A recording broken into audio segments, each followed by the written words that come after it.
My girlfriend kissed her photographer in the middle of a group photo and said, "You don't match my brand." So I walked out. She called me insecure.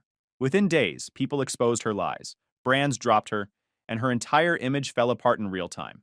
Hey, Reddit! My ex tried to turn our whole relationship into content, and when that wasn't enough, she tried turning me into a villain for her brand. I wasn't having it. Before we get to the part where everything blew up, let me start from the beginning. So I'm an aviation safety inspector. What that actually means, day to day, is I show up at regional airports, read through incident reports, and reconstruct the exact sequence of decisions that led to something almost going catastrophically wrong. I build timelines. I figure out which call, made by which person, at which moment, started the whole chain falling. Then I write it down and it becomes the permanent record. I say that up front because nothing that happened with Danny was luck or impulse. It was just the same thing I do at work, applied somewhere else. We met at a gallery opening. A buddy of mine welds sculptures as a side thing, kind of a hobby situation, and he had a show. She was there with a colleague, and she was genuinely funny. Not Instagram funny, not trying to seem quirky funny. She had actual wit. She said something sharp about one of the pieces. It was made from reclaimed car bumpers, kind of hideous, honestly. And 3 people nearby laughed, and she didn't even glance around to check if anyone noticed. That was the thing. She didn't fish for it. We talked for about 2 hours and I drove her home and she texted the next morning like a normal person. I thought, okay, this one's real. We dated for 5 months, then she moved into my apartment. My lease, my furniture, my name on everything. Her name on nothing, which becomes relevant later. She was a freelance graphic designer back then. Good at it, steady client base, paid her own bills. She wasn't an influencer. Had maybe 400 followers, posted twice a month. Normal human stuff. The first year was genuinely good, is the thing. We traveled without it being content. We'd have people over for dinner, and nobody photographed the food. I remember one particular Saturday, we drove 2 hours to some diner she'd read about that supposedly had incredible biscuits. I don't even really like biscuits, but whatever, I drove. And we sat there for almost 2 hours just talking. She was present. So was I. It worked. The shift started somewhere around month 8 of living together. She picked up a branding client who ran a lifestyle company and started doing content work on the side. She was talented at it. Real eye, real instincts. And that client sent her to 2 more. By the end of year 1, she'd basically pivoted into full content creation and brand consulting. I was fine with it. I wasn't going to be the guy who talked her out of building something real. I covered the rent while she got it off the ground. What I didn't sign up for was becoming invisible. It happened the way these things always do, one completely reasonable sounding ask at a time. She needed better light, so we moved from my 1-bedroom to a 2-bedroom high-rise with floor-to-ceiling windows. Higher rent, still just my name on the lease. The 2nd bedroom became a studio. Ring lights, backdrops, a whole shelf of product samples from brands she was pitching. Fine, I get it. Temporary infrastructure. Then came the Audi. Her hatchback wasn't looking right for certain content she wanted to make. I took on the lease. $840 a month, but I was making a lot of free calls in one direction and nobody was making any in mine. By year 2, she had 62,000 Instagram followers and brand deals that covered maybe a third of what it actually cost her to live the way she was posting about living. I covered the rest, and the weird thing was she never asked directly. She just arranged the environment until the only available options were fund it or make a scene. And I didn't make scenes. So, she also started introducing me differently at events. Early on it was, "This is Cole, my boyfriend." Warm, present, normal. Then it became, "This is Cole, my partner." Then it started being, "This is Cole." Vague pause, "He works in aviation," delivered in a tone that said he is here in a support capacity and is not relevant to why we're at this party. I noticed that, filed it away. At one point, she introduced me to a brand director from some skincare company as just Cole, and moved on before the woman even had a chance to shake my hand. I stood there for a second, introduced myself, shook her hand. Danny didn't notice, or didn't care. Probably both. I'd also drifted into managing her ops side without anyone talking about it or paying me for it. Contracts, invoice tracking, usage rights confirmations, delivery schedules. Brands would email me first because I answered at a reasonable hour in sentences that made sense. I was her operations guy, her live-in funding source, and her +1 decoration, all at the same time, all unpaid, none of it discussed. My coworker Jake asked me once why I looked tired, and I said I'd been handling a contract dispute for a graphic designer, and he thought I meant at work. I let him think that. It was easier. I did the actual math one Sunday afternoon while she was out. Rent, car lease, the supplementary card she ran for brand expenses. It was over 5,000 a month on my end. She was clearing maybe 1,800 in a good month from deals.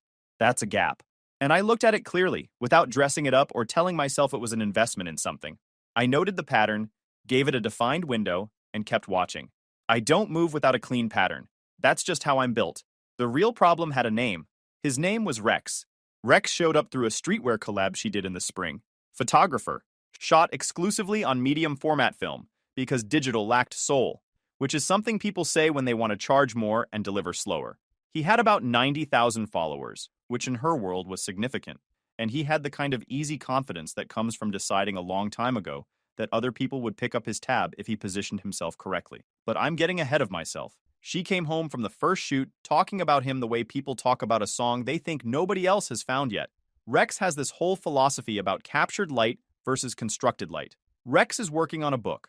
I asked a couple questions, didn't say anything I'd need to take back later.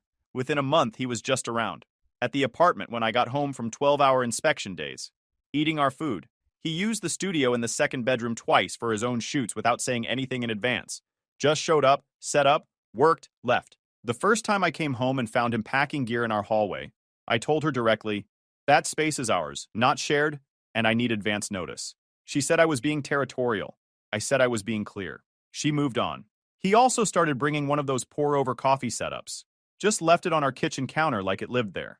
I'd come home after a long day and there'd be a bag of single-origin beans next to my regular stuff, and one of those ceramic drippers drying by the sink. Never asked, never said anything. I moved it to the back of the counter once. It was back in the front position 2 days later. I noted it and said nothing. I'd said something to her early on, before Rex was even a name I knew. Said it once, the way you say something you only intend to say once. Something along the lines of, "If you embarrass me publicly, we're done." No conversation. She'd nodded like it was obvious. Turns out obvious and actual are two different things. There was one evening I keep coming back to. I'd been on a 3-day field rotation down south. Bad hotel, long days.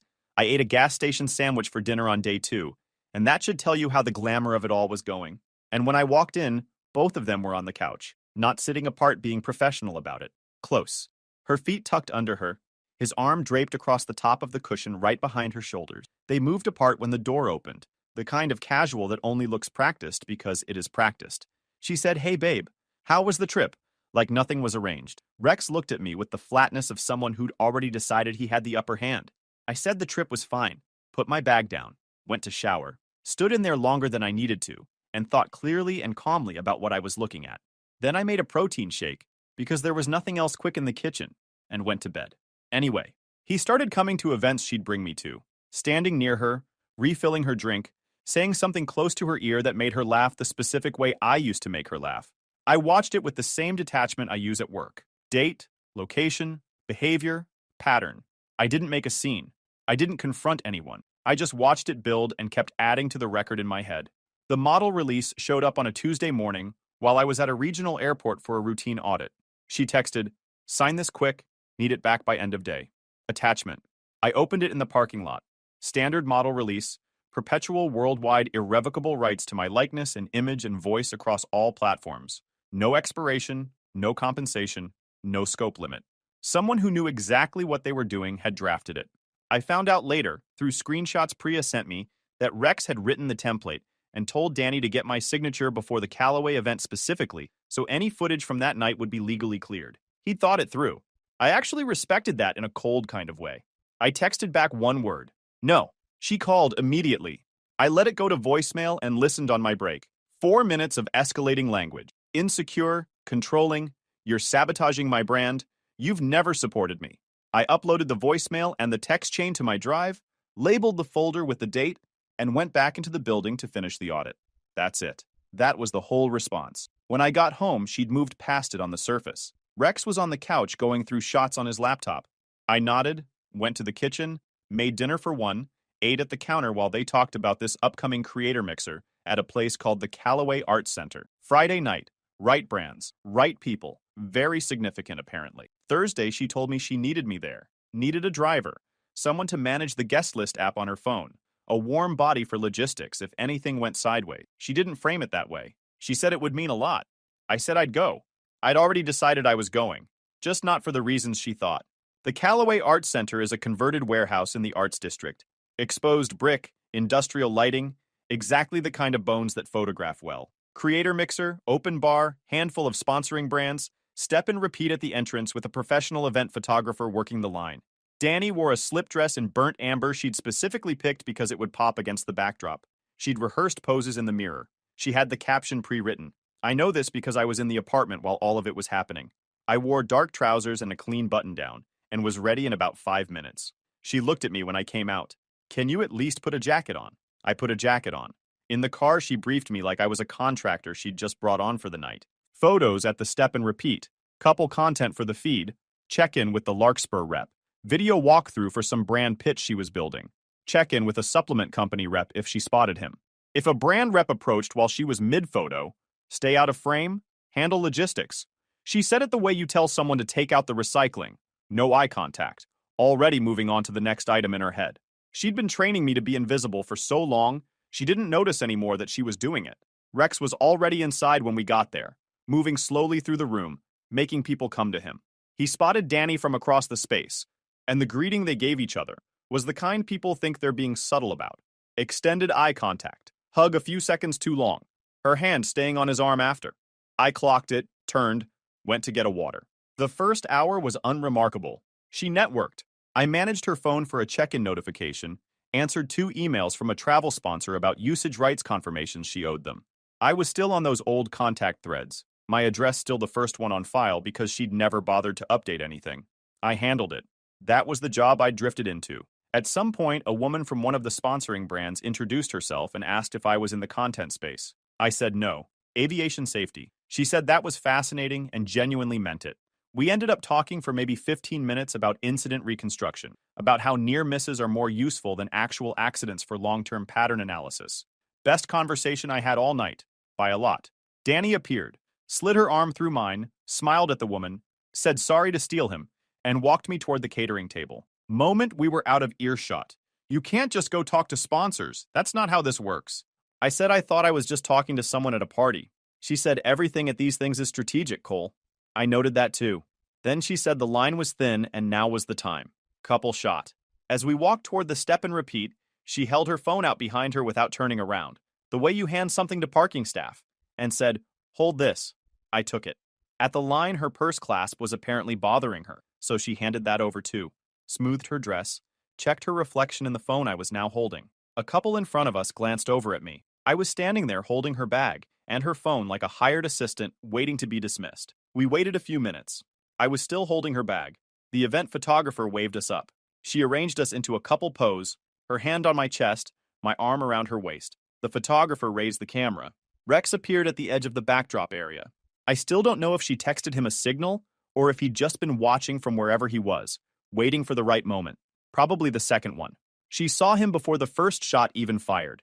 I felt the change in her posture immediately. She straightened, smiled differently, turned toward Rex and said, "Get in here," then stepped out of my arm and placed herself between us in one smooth move, like rearranging furniture. Zero hesitation. Without looking at me. "Stand back a little. You're crowding it." I didn't move. She turned and looked at me. That register she had for managing inconvenient things. "Qley, you're not really camera-friendly right now. Just stand back. It's one photo." Rex's hand was at her waist. The photographer was waiting. Louder. "Move out of the picture. Your face is ruining the aesthetic. Stand behind the camera." Then she turned to Rex, and she kissed him. Right there. Step and repeat line. Me standing 4 feet away. At least 30 people in the general area. Wasn't a long kiss. Was a deliberate one. Flash went off. She pulled back and looked at the photographer like she was reviewing a proof. I looked at her for about 3 seconds. "You're single." The line went quiet. Not all at once. It moved through people the way quiet does when something real happens somewhere designed for performance. The photographer lowered his camera. Someone near the back of the line said, "Damn," low enough that they maybe hadn't meant to say it out loud. She turned. Her expression was the one people make when they expected one thing and got something else entirely. She reached for my sleeve. I stepped back. I told the photographer, "Don't tag me in anything, don't use my name, delete any frames I'm in." He looked between us and nodded. I said to the general space around me, "Enjoy the rest of the night." I walked to the exit at a normal pace. Not stomping, not rushed, the pace of a man who has somewhere better to be. I said one more thing as I passed the reception table, loud enough and directed at no one in particular. "Enjoy the attention." Pay for it yourself. Valet had my car in 3 minutes. I drove home and went to bed. The event photographer emailed me the next morning. Actually, back up a second. He'd asked Ola, the event organizer, to pass along my email after the event. And she did. I replied, "That's the chain. I just want that to be clear because it matters later." He confirmed deletion in writing. 14 frames containing your likeness have been removed from my master library and will not be used or shared. Clean, professional, into the folder. What I couldn't control was everything else. Danny had posted to her story the night before, a clip framed as a candid of her and Rex laughing at the step and repeat. Watch it once, looks like a normal party post. Watch it twice, you can see me in the background before the cut, and read the whole situation from the positioning. The kiss itself is just out of frame, but the body language isn't. And 2 attendees had posted their own clips by the time I finished my first cup of coffee. One had a clean angle. The other was shaky, but the audio picked up my voice saying, "You're single clear enough." Both tagged her and Rex. The second one captioned it finally with a fire emoji, which tells you everything about how long this had been obvious to people who weren't me. I captured everything that morning. Clips, handles, timestamps, sources, and backed it all up. Then emailed Ola. Asked for written confirmation of 2 things, that I'd left calmly without incident, and that no complaint involving me had been filed with staff or security. She replied within the hour, confirmed both, and then added, without me asking, that her team had needed to manage a situation with a guest who became loud near the entrance after I'd already gone, written in professional language. That email became Exhibit A. Danny's texts had been coming since the night before. I bulk read them at 9, screenshotted the thread, and muted both her number and Rex's. I wasn't done with them yet.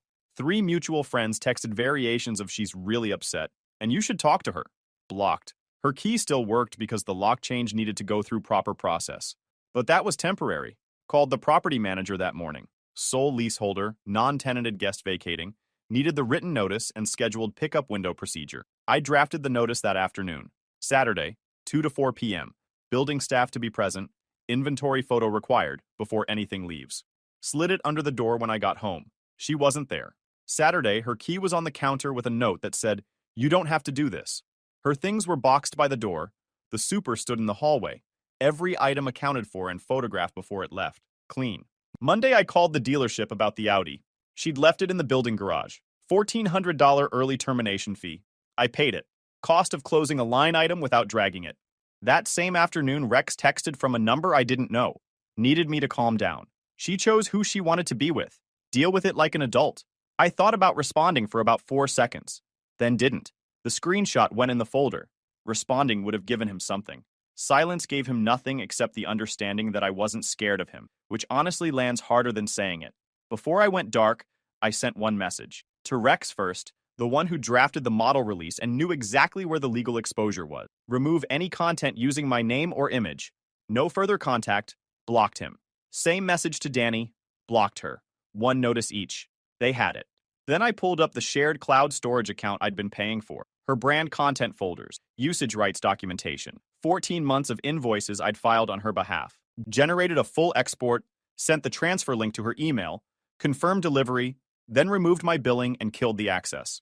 Same process on the invoicing platform. Export sent, authorizations removed, card detached. Every cut was clean. Her data was intact and in her hands. My name was gone from the chain. I removed myself from the infrastructure the same way you remove something load-bearing. Carefully, 1 piece at a time. So the collapse is hers and not yours. No drama, just closing accounts in the right order.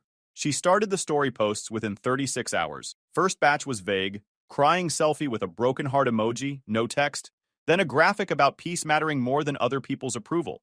The kind of thing that gets 30,000 saves because it's designed to be relatable to literally anybody who's ever had a hard week. Then a carousel with a long caption. Unsafe, controlled, walking on eggshells. Technically deniable, no name attached. Her community filled in the blanks themselves. They always do. The comment section had decided I was the villain by lunch, and she hadn't even said my name once. Rex escalated it. He reposted her carousel, then dropped a comment on a mutuals post that said, and I'm quoting directly from the screenshot I saved before he could pull it, Cole deliberately sabotaged her brand relationships and used financial control to isolate her. That's a specific factual claim. Named me. That sat on a public account with 40,000 followers for 6 hours before Rex deleted it. By then I had the screenshot, the timestamp, and the original URL. Within 24 hours, The audio gear brand from the event emailed the ops thread. I was still listed as the original contact on those old legacy threads. I'd stopped actively handling anything after that Friday, but my address was still the one on file and nobody had updated it. Their account manager wrote that they were pausing deliverables from Danny pending clarification on the circulating allegations, and could the contact on file please confirm the situation. I forwarded Ben's contact to the thread and stepped off it permanently. The pause became a cancellation 2 weeks later. Two of her friends posted coordinated stories the same day. Same language, same framing, clearly workshopped in advance. Abuser, controlling. The creative community deserves to know. Combined following well over 100,000 people. This wasn't grief. It was a campaign with a production calendar. I posted nothing publicly. The timeline kept building. The group chat leak came from a woman named Priya, someone I'd met maybe 4 times at Danny's events. She DM'd me from a private account and said she wasn't comfortable with what was being planned and that she was sending me something I needed to see. The screenshot showed a group chat called Support Circle, 12 members, all Danny's orbit.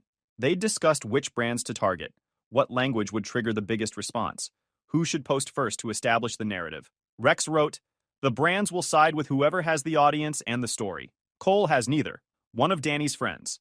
Larkspurs, the most risk-averse, hit them first. Another, use the financial control angle, it's harder to disprove." I read that last line twice, definitely twice, and just sat with it for a moment. They weren't processing a breakup. They were running a coordinated damage strategy against someone who hadn't done anything wrong, and they'd workshopped the exact language to make it stick. Someone in that room felt sick enough about it to leak the whole thing. Everything Priya sent went into the folder. Larkspur's account manager emailed me later that same week. Same reason as the audio gear brand. My address was still on the old threads, so her message routed to me before the chain had been updated. She asked for confirmation on Q2 usage rights and deliverable status, given the publicly circulating allegations. I replied once, no longer involved in this partnership, legal questions go to my counsel, gave her Ben's information, removed myself from every remaining thread, sent a forwarding note so she had a clean chain. Ben was an attorney I'd used once before for a contract dispute at work. Methodical, not a lot of wasted words, good instincts. Called him Friday morning, walked him through the full timeline, the documentation, the group chat, Rex's deleted comment, the brand emails, the workplace angle. Yeah, someone had also emailed my agency's public inbox with a vague complaint about a Cole who worked there and had behaved inappropriately. The receptionist flagged it and forwarded it to my supervisor, who called me directly. I explained the situation in about 10 minutes. Sent her Ola's written statement the same day. Complaint was being treated as unverified and filed. She quietly forwarded it to the agency's legal office. Ben listened to the whole thing without interrupting once. And I mean once. No clarifying question, no reactions, just listening. At the end, he asked me 3 questions. Do you have a sourced record for every claim? Yes. Is the kiss documented independently of you? Yes.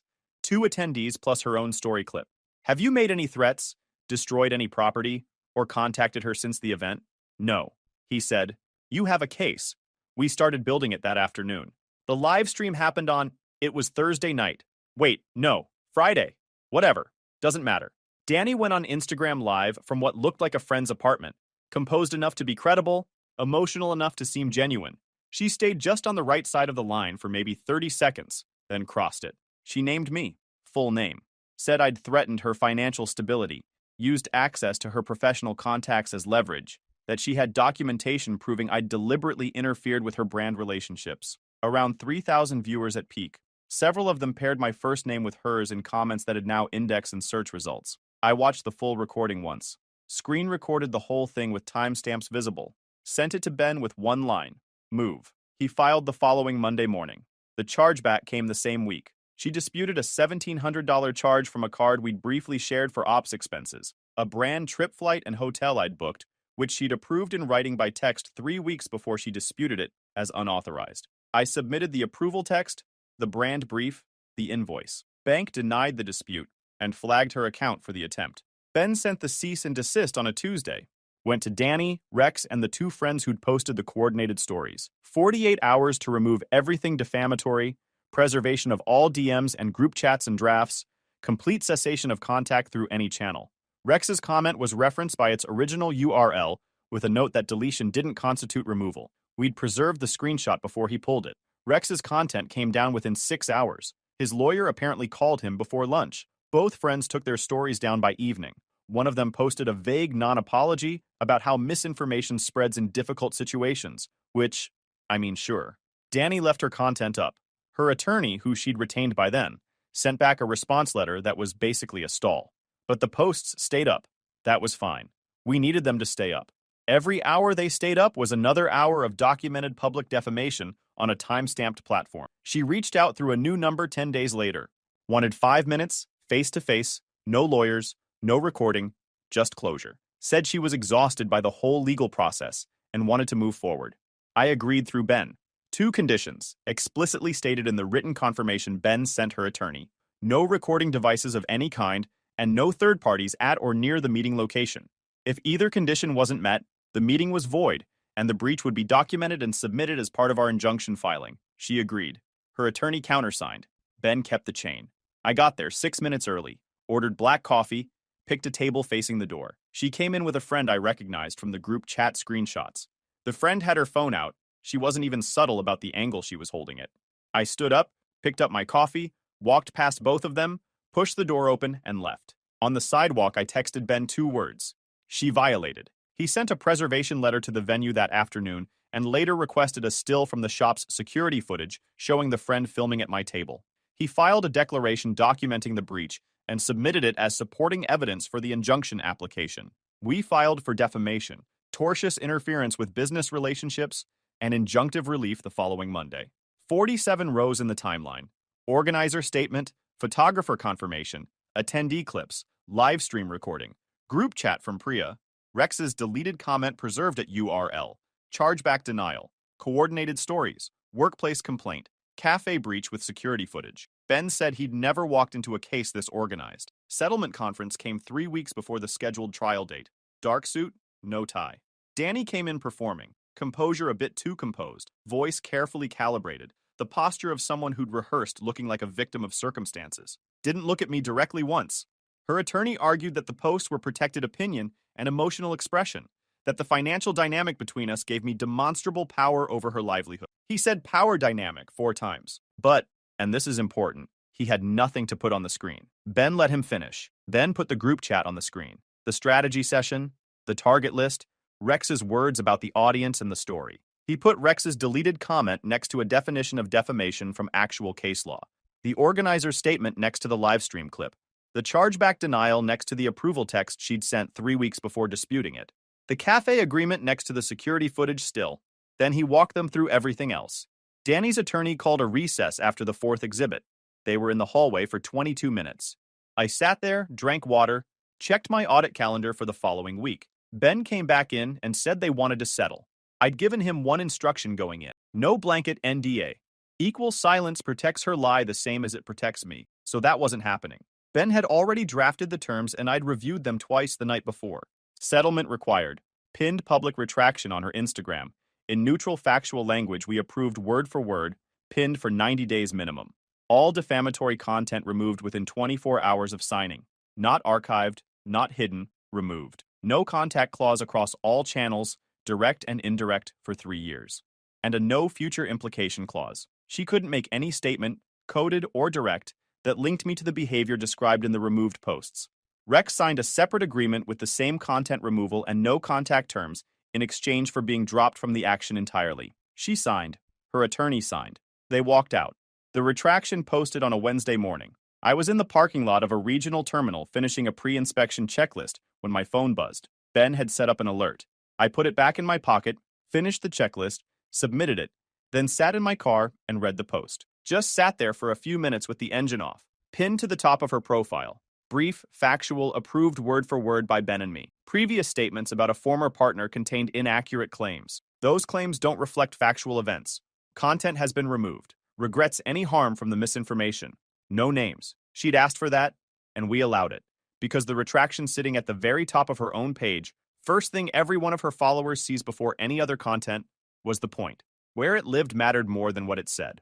Her comment section went exactly how you'd expect. Some confused, some angry at her, some reflexively defending her, no matter what the words on the screen actually said. A few bigger accounts reposted the retraction without comment, which in that space is its own statement. Larkspur quietly removed her from their active partner page within 2 days. No announcement. They just stopped tagging her. 2 other brands went silent within the month. One exits and others follow because nobody wants to be the last one holding the bag once the risk becomes obvious. Rex deleted his account. Not suspended, voluntarily deleted. He resurfaced later under a different handle. Fine. The settlement followed his name, not his account. Priya sent me a message the day after the retraction posted. Said she was glad I'd had documentation and sorry she hadn't said something sooner. I told her what her declaration actually did. It shifted the legal framing from false claims to coordinated campaign. That's the difference between having evidence of outcome and having evidence of intent. The case settled the way it did because of what she sent me, and she deserved to hear that directly. The workplace complaint was formally closed 8 days after the settlement. 1-paragraph letter, no findings, intake log sealed. My supervisor shook my hand in the hallway and said the less said the better. I've been promoted since.